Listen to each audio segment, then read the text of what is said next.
Estamos de volta para o nosso terceiro bloco de conversa, de entrevista aqui hoje com a escritora e cronista, contista Leda Selma, presidenta da Academia Goiana de Letras. Eu interrompi Ademir Luiz na hora que ele fazia a sua intervenção sobre a questão do acordo ortográfico, não é isso?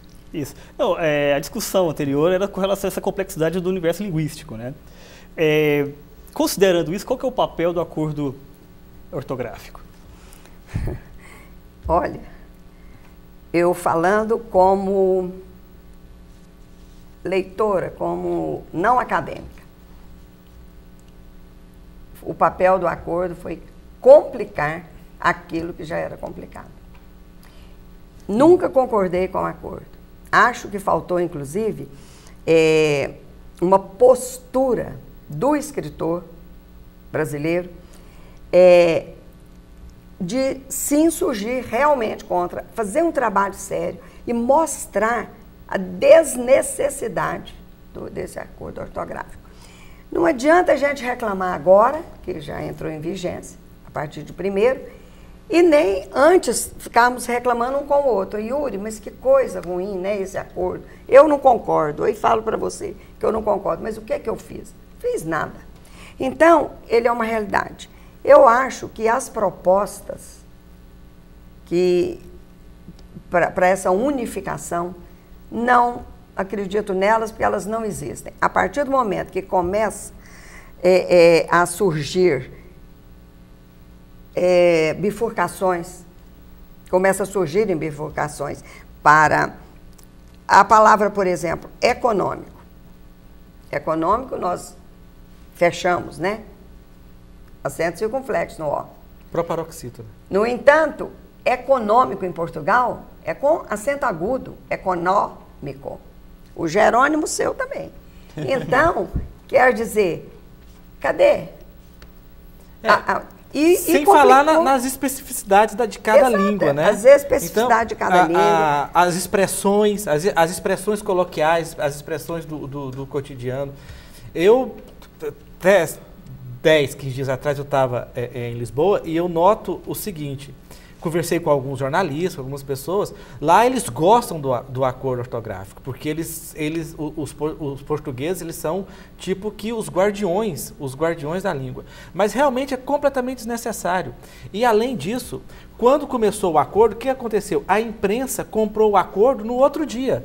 Todo mundo tirou o acento de ideia, todo mundo tirou o acento de... Todo mundo acabou com o trema, porque bobagem, né? Então, assim, e isso colaborou, não é? E eu sinto, Leda... Mas acho que teve muitas regras também que pouquíssima gente conhecia e que agora, em 1º de janeiro, quando ele passou a vigorar, como sempre o brasileiro deixa tudo para a última hora, acho que muita gente até não se cobrava essa questão. Inclusive, muita gente que precisa usar a língua e não sabia exatamente do que se trata o acordo ortográfico. O Yuri tem razão quando ele diz que no dia seguinte, o próprio Volpe, que é o dicionário da ABL,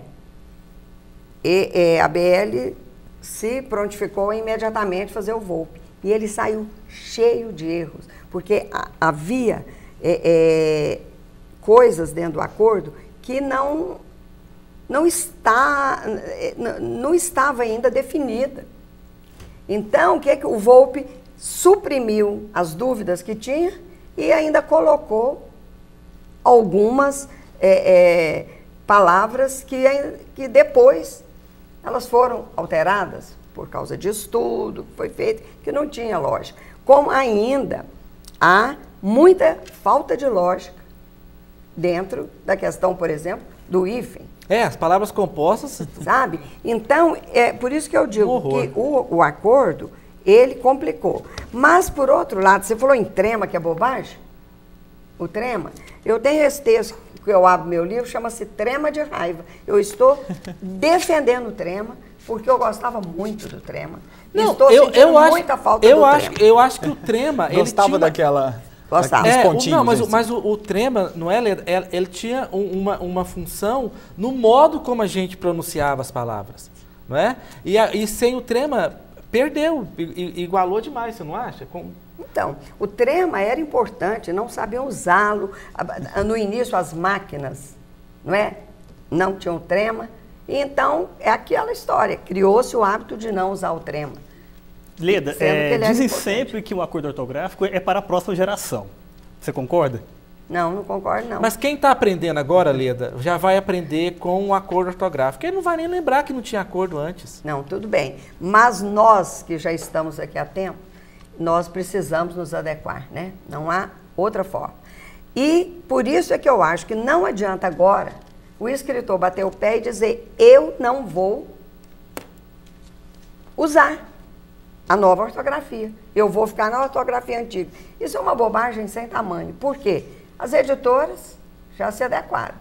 Então, se A imprensa já se adequou. a imprensa já se adequou. Se entregou no primeiro momento. No primeiro momento até. Olha, eu vou ser sincera, eu também, eu sabia que era irreversível, não é? Então, eu a partir do momento que disse, aqui está o acordo ortográfico, não há trema, não há acento, né, naqueles ditongos abertos, eu então falei, bom, não vou. Por quê? Porque se você coloca, parece o quê? Você é desinformado. Né? Ninguém vai saber, é porque ela realmente não está contra, ou ainda não começou, porque a vigência era para ter sido antes. Naquele romance sobre o Cerco de Lisboa, História do Cerco de Lisboa, me parece, do Saramago, ele tem um trecho que ele fala sobre a questão do revisor, né? Que o revisor é que conserta aquelas pequenas miudezas que o escritor deixa passar do alto da sua cátedra e tal. Então, a minha pergunta é essa. Para os escritores mais tradicionais, essa questão do acordo não cai na conta do revisor? Eu assisti a uma entrevista da Raquel de Queiroz, uma vez, e o entrevistador disse a ela: escritora, a senhora ainda escreve farmácia com PH. Por quê?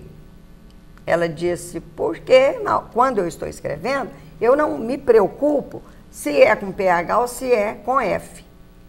Quem tem que se preocupar com isso é o revisor. Eu discordei, eu fiquei injuriada de ouvi-la dizer isso. Ela já era da ABL. Porque eu acho que o revisor, ele tem o papel de corrigir, deveria ter o papel de corrigir as gralhas que passam, por quê? Você se acostuma ao texto e você não vê mais nada. E não você dizer, olha, eu sou escritor, eu não tenho compromisso nenhum com a língua. A língua, meu Deus, a língua é minha ferramenta de trabalho. Eu vou deixar isso para o revisor. Então, discordei demais da Raquel. Isso responde a sua pergunta. Eu acho que o escritor, ele tem que saber língua portuguesa. Gente... É a ferramenta de trabalho.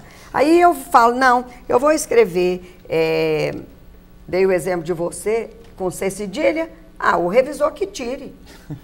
Mas não pode ser assim, ué. Não pode. Ela escreveu eu queria ler um trechinho, porque eu achei demais. O trema de raiva, detestei a malfadada ideia. Trema de raiva, o trema caiu, aguenta a compreensão.